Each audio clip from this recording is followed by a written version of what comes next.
গণ অভ্যুত্থানের। তো এই পুরোটাকে সামনে রেখে অনেকগুলো আপনি দেখেছেন যে আজকে খুবই সিরিয়াস মিটিং হচ্ছে জুলাই চার্টারটাকে ফাইনালাইজ করার জন্য। At the same time July প্রোক্লেমেশনের জন্য যারা স্টুডেন্টদের মধ্যে যারা রেভলিউশনারি ছিল তারা এটাকে প্রেশার দিচ্ছে, এটা নিয়েও এক ধরনের খুবই কাজ হচ্ছে। তো আমি বলবো যে আগামী 5-6টা দিনে আমরা বুঝবো যে আমরা সামনে কোথায় যাচ্ছি। বাট একটা বিষয় আপনি নিশ্চিত থাকেন, ইলেকশন দেরি হবে না।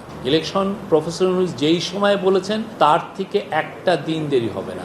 উনি প্রথমে বলেছিলেন যে এটা এপ্রিলের ফার্স্ট 15 ডের মধ্যে হবে। পরবর্তীতে আমরা লন্ডনে বলেছি যে এটা যদি অনেকগুলো সংস্কার হয় এবং ট্রায়ালের কাজগুলো এগিয়ে যায় সেক্ষেত্রে এটা ফেব্রুয়ারিতে হবে। তো আমরা সেই জায়গায় এখনো আছি, এটার একটা দিন দেরি হবে না।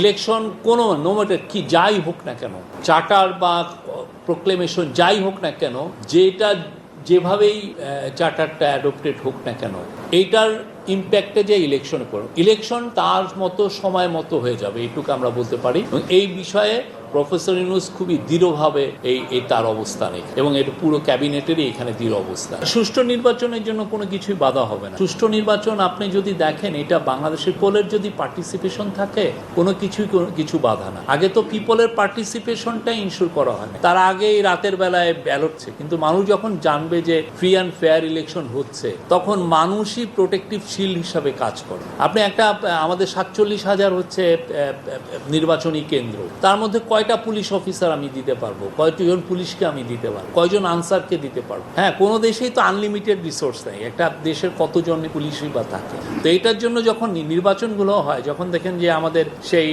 1991 বা 96 বা 2001-এর ইলেকশন যেগুলো দেখেন, ওইখানে পুলিশ তো আরো কম ছিল, কিন্তু নির্বাচনগুলো যদি প্রশাসন যদি উইলিং থাকে যে না আমি নির্বাচন সুষ্ঠু করব, আমার কোনো ধরনের কোনো এখানে মেডলিং থাকবে না, কোনো রিগিং এর কোনো অ্যাটেম্পটই আমরা এটাকে অ্যালাউ করব না, তখন হয় কি জনগণের পার্টিসিপেশনটা খুব ভালো হয়। জনগণ বুঝে যে না ভালো ইলেকশন হবে, আর ভালো ইলেকশন হলে একটা উৎসবের পরিবেশ হয়। কারণ আপনিও যান, আমিও যাই, আমি আমার ছেলেকে নিয়ে যাচ্ছি, উনি ওনার বাবাকে নিয়ে যাচ্ছেন, বৃদ্ধা মাকে নিয়ে যাচ্ছেন, সবাইয়ের কমিউনিটি পার্টিসিপেশন থাকলে ইলেকশনটা ফ্যান্টাস্টিক হবে। এবং আমরা আশা করি এই ইলেকশনটা খুবই উৎসবমুখর পরিবেশে ভালো ইলেকশন হবে।